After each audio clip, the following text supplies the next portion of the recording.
तो 15 साल की लड़की की शादी करनी पड़ी। तो आपने अपनी बहन की शादी इतनी जल्दी क्यों कर दी? तो जो लड़का से शादी करी वो लड़का कितने साल का है? गुरुदेव मैं भारगच का हूँ, गडरवास। जब आप गए थे मैं आपके दर्शन नहीं कर पाया था। मेरे सिर्फ 2 सवाल हैं महाराज जी। हो गए 1 वर्ष पहले मेरे एक चचेरे भाई ने मर्डर कर दिया था, उसके कारण बस समाज वालों ने हम लोगों को बंद कर दिया, जबकि हमारा भाई तो सजा काट रहा है।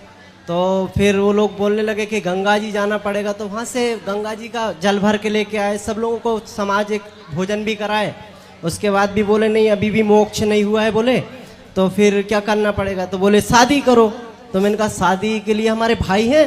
तो बोले नहीं लड़की की शादी करना पड़ेगा।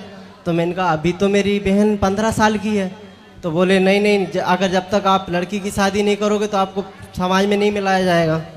तो 15 साल की लड़की की शादी करनी पड़ी।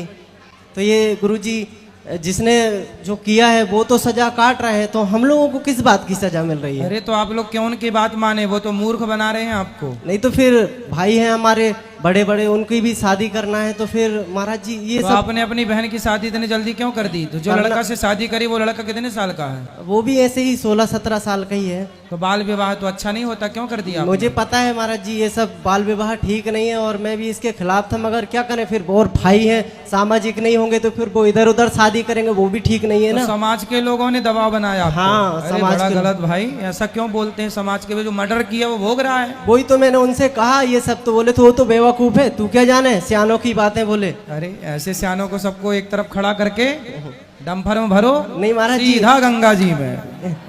नहीं महाराज जी, आपकी ये वीडियो देखेंगे ना तो वो बहुत चिढ़ेंगे मुझसे। तो इसी लायक है। नहीं मैं डरता नहीं हूँ किसी से, मगर और दूसरा सवाल, ऐसे बूढ़े समाज में समाज के लिए हानिकारक हैं, जो जबरदस्ती आप पर दबाव बना के आपसे गलत कार्य कराएं।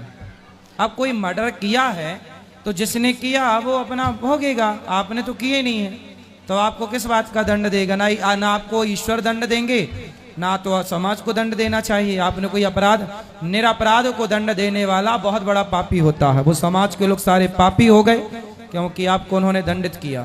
नहीं, और बोले कि अगर लिखित में होगा तो कोई दिक्कत नहीं। मैंने कहा अगर लिखित में होगा तो पाप नहीं किया, अगर तुमने पाप किया है तो पाप नहीं है वो, और लिख के ले आए तो पाप नहीं हुआ। ऐसे बोलते लिख के ले आओ, बोले पाप नहीं है।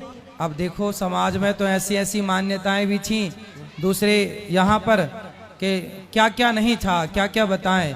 अज्ञानता की सारी पराकाष्ठा खत्म, क्या बताएं। अब देखो कुछ लोगों में क्या होता रहा कि स्त्री को यदि तलाक देना है ना तो तलाक तो दे देते थे, पर उसको यदि वापस रखना हो तो उसे किसी तीसरे पुरुष के पास जाना पड़ता था। अब ये परंपराएं भी तो समाज में बनाई है, क्या ये सही थी? कितनी गलत थी, लेकिन लोग स्वीकार कर रहे हैं, परंपरा चला रहे हैं। अब ये क्या कहें, ये ऐसी परंपराएं कुछ लोग मानते हैं।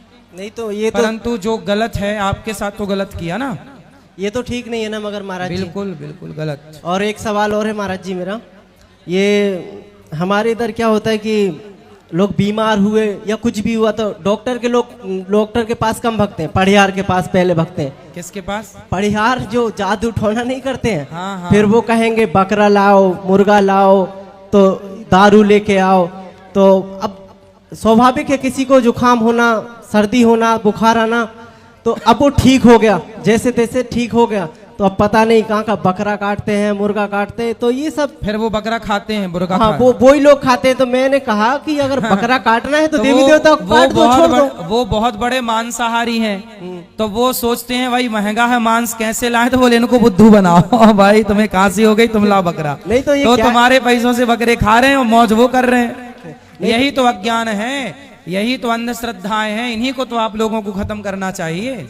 नहीं तो ये ठीक नहीं है ना महाराज जी, बिल्कुल गलत है। किसी जीव की हत्या सही कैसे हो सकती है? वही तो, कोई देवी देवता ऐसा क्यों कहेगा कि मुझे बकरा लाओ जो भी मैं तुम्हें ठीक करूंगा? हमारे वेदों में लिखा है अहिंसा ही परमो धर्मः। जहाँ अहिंसा की बात हो वहाँ हिंसा कैसे जायज हो सकती है? जी महाराज जी, धन्यवाद, खुश रहिए।